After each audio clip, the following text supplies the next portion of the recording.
Shalom semua. Persatuan atau kesatuan itu salah satu perjuangan dari banyak pihak. Bangsa-bangsa, gereja, komunitas, termasuk keluarga atau doan. Kesatuan itu doa Tuhan Yesus. Yesus berdoa supaya semua menjadi satu. Berarti itu gagasan Tuhan. Itu idenya Tuhan. Itu mimpinya Yesus supaya semua menjadi satu. Tujuannya agar dunia percaya. Berarti kesatuan adalah alat kesaksian supaya dunia percaya. Problem kita ialah setiap orang datang dengan latar belakang yang berbeda. Masing-masing orang datang dengan ekspektasi yang berbeda. Keluarga Tobing ini sendiri saya lihat ya, ada dari yang menikah dengan orang Ambon Manise, haleluya. Ada yang dengan orang Karo, ada Sembiring, Mejua-jua kita kerina, Bujur Melala, ada dari Jawa, Manado, bahkan Newcastle, Inggris. Wow. Bagaimana mungkin orang bisa bersatu sementara masing-masing datang dengan ekspektasi yang berbeda? Masing-masing punya latar belakang yang berbeda. Dunia agak sulit menyatukan. Tetapi Alkitab bilang dalam Kristus semua orang bisa bersatu. Bilang amin. Boleh salam kiri kanan. Bilang I love you. Haleluya.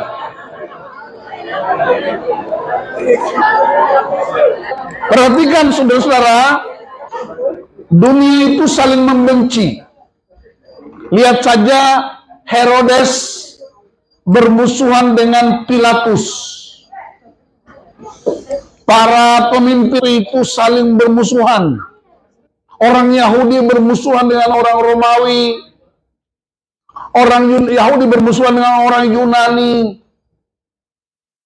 Makanya di Alkitab menyebut ada orang merdeka, orang barbar. Ya, macam-macam permusuhan terjadi begitu hebat. Tapi waktu Yesus lahir, semua musuh bersatu karena mereka punya common enemy. Musuh-musuh itu bisa bersatu karena punya musuh bersama, common enemy. Di Indonesia juga begitu kan? Bisa berbeda pendapat pemilihan presiden.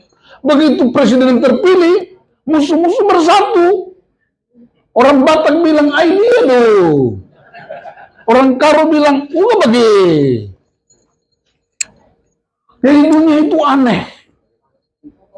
Makanya nggak usah terlalu pusing banget lah.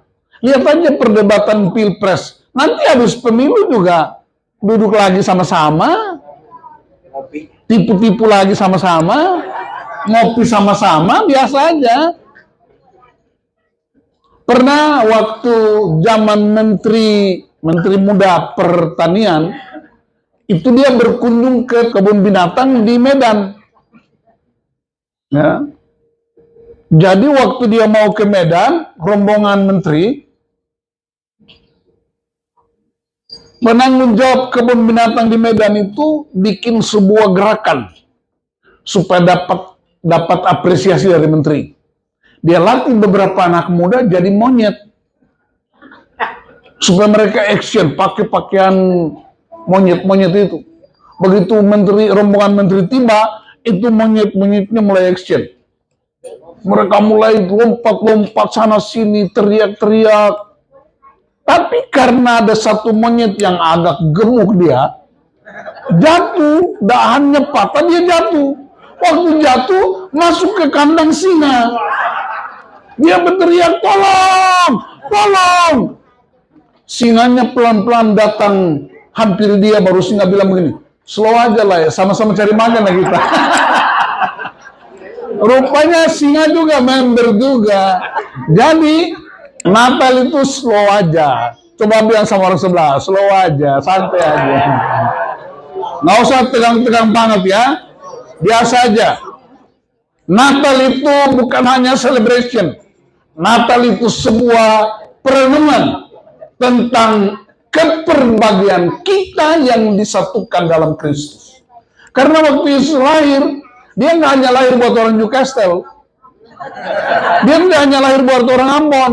Bukan hanya untuk orang Batak dan Karo. Dia lahir buat semua orang. Coba lihat wajah kiri kanan, bilang, wajahmu penuh kemuliaan. Kasih tahu dia. Haleluya. Amin. Iya. Nggak ada Yesus lahir buat orang Ambon saja. Kalau Yesus lahir buat orang Ambon, kenapa orang Ambon hitam?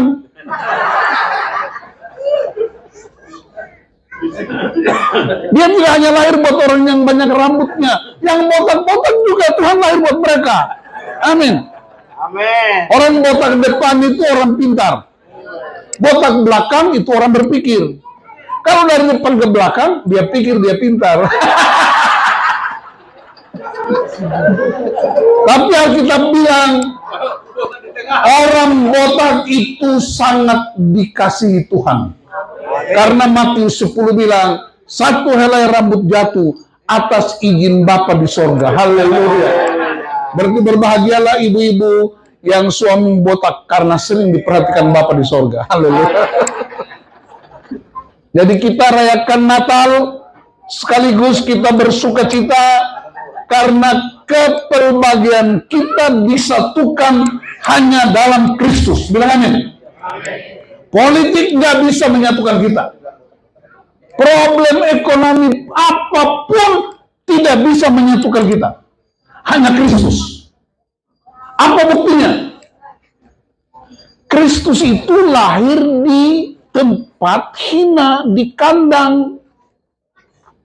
Ini keluarga Tobing semua ya. Coba boleh saya tahu generasi pertama keluarga Tobing? Boleh lambaikan tangan?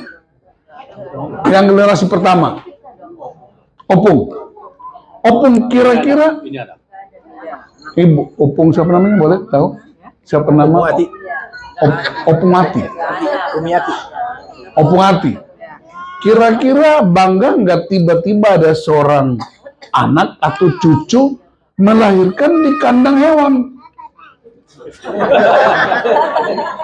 Kira-kira apa kata dunia?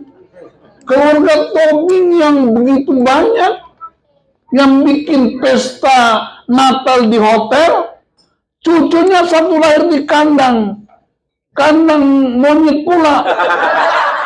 Yesus, Tuhan dan Juru Selamat, Raja di atas segala raja, lahir di kandang. Ya nggak usah tambah domba, kandang aja udah. Mau domba ke monyet ke, namanya juga kandang. Pertanyaannya kenapa? Kenapa Yesus lahir di kandang domba? Sebab kalau lahir di istana, Bapak nggak bisa datang.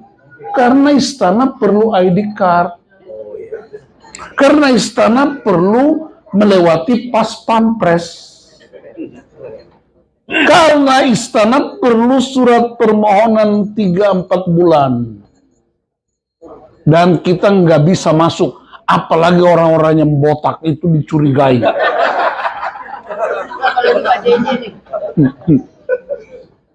Keluarga Tobing tidak dapat akses masuk ke istana karena nggak ada yang jadi menteri, nggak ada yang wakil presidennya. Tapi dia lahir di kandang yang hina supaya kita punya akses 24 jam satu hari berjumpa dengan dia. Bilang amin. Itulah sebabnya bukan tempat lahir, tapi siapa yang lahir. Tempat tidak menentukan kemuliaan, tapi dialah kemuliaan itu. Amin. Dari sorga turun untuk menyelamatkan keluarga Tobing, keluarga Todoan, dan keturunannya. Berarti hebat kali ini keluarga ini. Sampai Yesus turun dari sorga. Bapak nggak bisa ke sorga. Tahu kenapa? Mahal biayanya, bos. Mati dulu ya. Mesti mati dulu. Dan kalau mati sekarang, nggak ada anggarannya sekarang. Mau masuk surga mesti mati. Atau terangkat. Kalau terangkat ini plafonnya tebal, Pak. Nanti jatuh lagi. Jadi untuk masuk surga, siapa yang masuk surga hari ini? Saya sarankan jangan. Jangan pilih masuk surga hari ini. Karena cuma dua cara. Terangkat dan ini tebal ini. Atau mati. Dan jangan dulu mati, Pak. Karena anak cucu sedang bertumbuh. Maka Tuhan mau supaya kita menjadi wakilnya di bumi. Dan dia bilang, kalau kamu bersatu, berarti damai itu menjadi milik semua orang yang bermusuhan. Pilatus sama Herodes bisa bersatu. Gara-gara siapa? Yesus Kristus. Common enemy. Musuh bebuyutan bisa bergabung loh, Pak.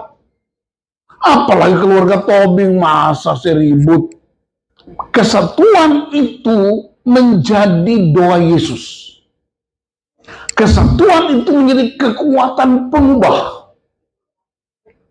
Dan Yesuslah yang menjadi pokok utama kesatuan itu. Tidak ada kekuatan apapun. Bapak ibu-ibu yang sudah punya pengalaman di dunia internasional, punya pengalaman nasional, saya mau beritahu tidak ada satupun yang bisa menyatukan kita bertahan lama kecuali Kristus. Bilang amin. Karena Kristus itu Allah yang hidup, dia Tuhan dan Juru Selamat, dia Raja di atas segala raja. Dia memilih tempat yang hina untuk lahir, supaya semua orang bisa punya akses berjumpa dengan dia 24 jam satu hari.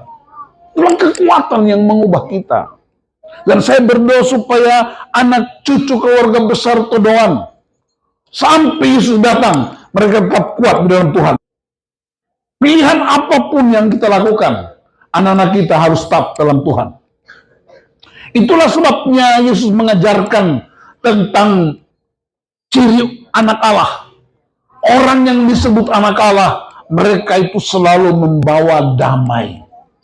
Berbahagialah orang yang membawa damai, karena mereka akan disebut anak-anak Allah. Matius pasal 5 ayat 9. Nah, perhatikan Bapak Ibu, di peristiwa Natal itu apa yang terjadi? Begitu Maria melahir, Maria itu saya rasa dia marga Tobi gitu ya, baru Tobi. Sini baru sembiring. Baru sembiring. Oh, berarti dia udah di ada mana Maria? Coba lihat. Oh, Maria. Maria jangan suka marah-marah ya. Karena Maria yang melahirkan Yesus itu nggak marah-marah dia. Haleluya.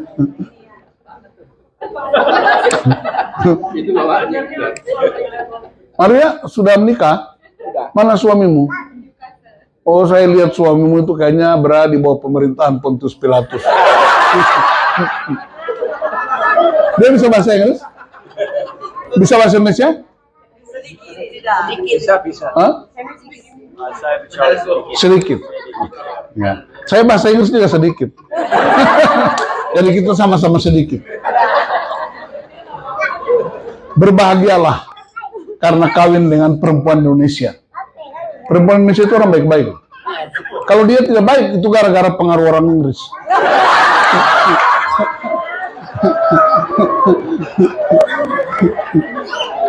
Berarti keluarga Tobing itu sudah internasional, ya. Luar biasa ini. Kasih tepuk tangan buat keluarga Tobing. Haleluya. Maria waktu melahirkan itu nggak ada bidangnya, nggak ada perawatnya, nggak ada dokternya. Hebat sekali itu. Yusuf itu orang Newcastle tuh, namanya siapa? Hey, what's your name? Nama saya Matthew. Matthew. Nah, pas tuh Matius. Yusuf itu nama panggilannya Matthew. Dia itu jaga itu Maria karena Yesus tuh. Jadi bapak-bapak ibu-ibu yang suka marah anak-anak, ya, terutama yang opung-opung yang suka kesal sama cucu-cucu, bertobat. Patos. Mulai cari-cari kawan nih. Bapak-bapak yang sudah punya anak, boleh lambaikan tangan. Yang punya anak, pernah marah anak-anak nggak? Pernah? Jarang. Marah mereka kalau nggak baca Alkitab, marah mereka kalau nggak berdoa, marah mereka kalau mereka nggak ke gereja. Yang melahirkan anak-anak itu kan kita, tapi kita marahin mereka. Saya baca di Alkitab, Yusuf dan Maria nggak pernah marahin Yesus. Tapi saya bersyukurlah Maria itu tobing dia. Baik banget ya. Orang baik. Tobing itu orang baik. Kalau dalam gereja, di luar kita nggak tahu. Tapi saya berdoa supaya keluarga Tobing tahun ini mengalami terobosan yang baru. Bilang amin. Tahun depan mengalami terobosan-terobosan yang lebih dahsyat. Anak cucunya kuat di bumi. Kenapa? Karena Yesus Kristus adalah Raja di atas segala raja. Mereka hidup bukan karena orang tuanya kaya. Mereka hidup bukan karena orang tuanya punya jabatan. Tapi mereka hidup karena Kristus diwariskan buat hidup mereka. Hari ini banyak sekali keluarga yang hancur. Di mana-mana. Saya baru pulang pelayanan Natal kemarin dari satu daerah di Jawa Timur. Saya mendapati banyak sekali anak-anak yang hilang. Di beberapa daerah yang saya kunjungi beberapa minggu terakhir, banyak keluarga yang hancur. Orang tuanya sibuk, bapaknya sibuk cari uang, mamanya sibuk nonton drakor, drama Korea. Yang ketawa ini pengalaman, yang tidak ketawa ini pelaku-pelaku utama.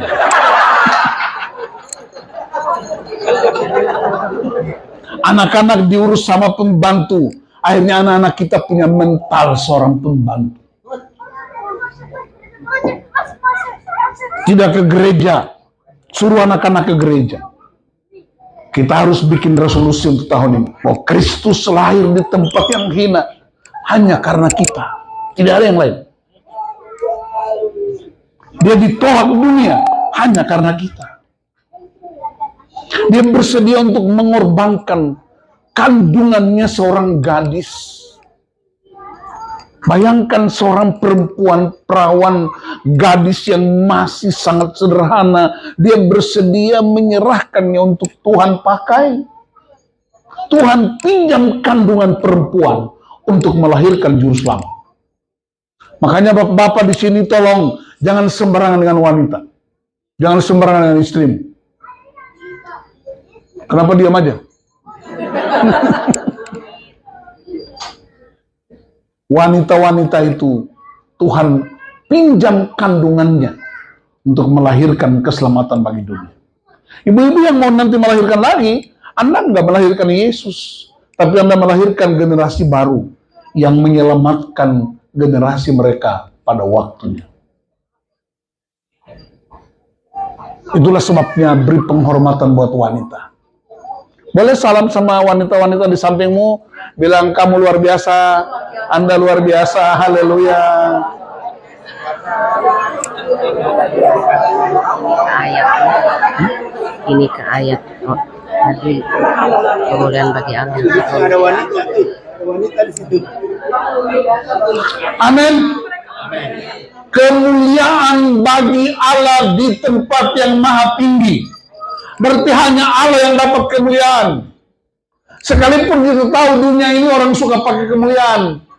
Duta besar yang mulia, presiden yang mulia, apalagi hakim yang mulia, ada hakim mulia, tapi apa? Korupsi.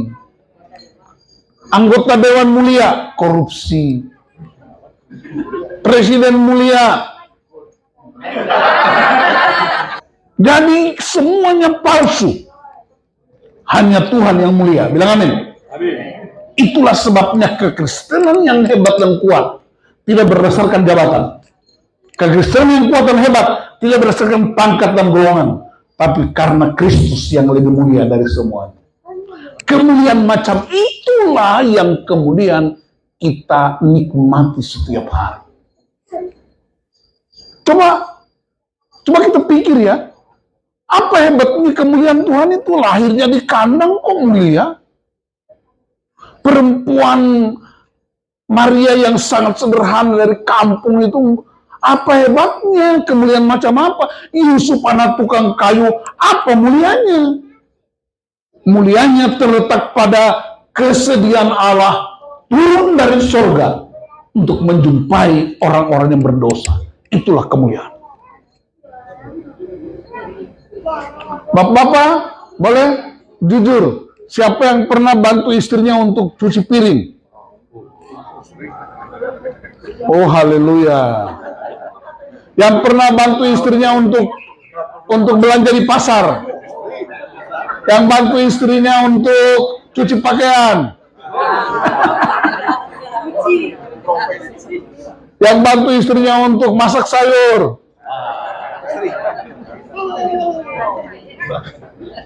Yang suka marah istri?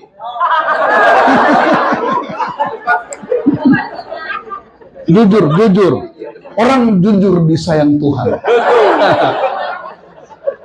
Yang tidak angkat tangan ini pelaku-pelaku utama. Nah, malam hari ini, mari kita bersatu. Bilang amin. Bersatu itu bukan sama, tapi menghormati orang lain. Memberi ruang untuk orang bertumbuh. Dan Yesus bilang, kesatuanmu menjadi alat kesaksian supaya dunia percaya. Ya, saya berdoa melalui keluarga besar Todoan, banyak orang datang kepada Tuhan. Bilang amin. Kenapa? Karena mereka melihat kesatuan itu. Anak cucu kita akan bertumbuh terus. Karena tidak ada kekuatan apapun yang bisa membuat kita hidup benar kecuali firman Tuhan. Kemuliaan bagi Allah di tempat yang maha tinggi. Tapi damai sejahtera di bumi. Damai itu terjadi di bumi karena ada perjumpaan pribadi dengan Tuhan. Orang yang menghormati Tuhan, orang yang menyembah Tuhan, orang yang mengagungkan Tuhan, dia pasti membawa damai. Pasti. Karena damai itu manifestasi dari hubungan dengan Bapa di sorga. Hubungan itu macam-macam. Melalui doa, melalui pembacaan firman Tuhan, melalui komunitas-komunitas yang kuat dan sehat. Tapi kebanyakan ibu-ibu marah anaknya kalau anaknya nggak minum susu. Dia marah anaknya kalau anaknya itu belum mandi. Marahin anakmu kalau belum baca firman. Tegur anakmu kalau dia belum berdoa. Sebab pemandangan yang indah di muka bumi ini semuanya udah berakhir. Coba sebutkan pemandangan apa yang paling hebat di muka bumi ini. Semuanya bisa berakhir. Satu-satunya pemandangan yang paling indah ketika kita melihat anak cucu kita sedang beribadah kepada Tuhan. Ketika melihat seorang wanita sedang menolong putra-putrinya untuk membaca dan berdoa, baca Alkitab. Ketika melihat seorang pria sedang melihat atau membacakan firman buat anak-anak mereka. Itulah kekuatan komunitas yang hebat. Dan bayangkan malam ini kita semua duduk di ruangan ini, di meja-meja bundar ini, dan sebentar lagi kita akan makan bersama. Bayangkanlah 20 tahun, 30 tahun, 50 tahun, 100 tahun, apakah cucu-cucu kita masih punya kesempatan seperti ini untuk merayakan Kristus? Kalau mereka tidak melakukan, kita gagal menjadi anak-anak Allah buat mereka. Tidak ada yang lebih hebat dari apapun. Anda boleh punya jabatan hebat, bisa tinggal di Inggris, bisa tinggal di Amerika, Anda punya harta yang mewah, silakan, tidak ada yang salah. Tapi ketika anak-anakmu tidak punya hubungan pribadi dengan Tuhan, Anda gagal jadi keluarga ilahi. Anda gagal jadi bapak dan ibu ketika anak-anakmu tidak punya ruang yang khusus untuk beribadah kepada Tuhan. Hanya itulah kekuatan kita. Saya berdoa supaya keluarga besar Todoan benar-benar tahun ini merayakan Natal. Bukan sekedar sebuah celebration kumpul-kumpul. Tapi sekaligus menetapkan langkah bahwa kesatuan kita karena Kristus. Dan kesatuan itu membuat anak cucu kita akan tetap menyembah Tuhan sampai Tuhan Yesus datang kembali. Amin. Boleh salam kiri kanan. Selamat Natal. Kita bersatu. Kita berdamai jadi keluarga yang takut akan Tuhan.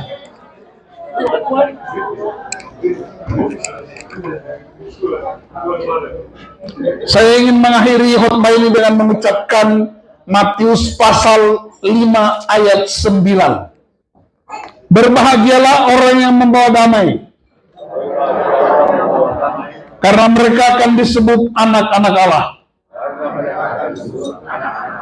Pastikan malam ini kita sampai selama-lamanya tetap anak Allah, karena spirit kita membawa damai.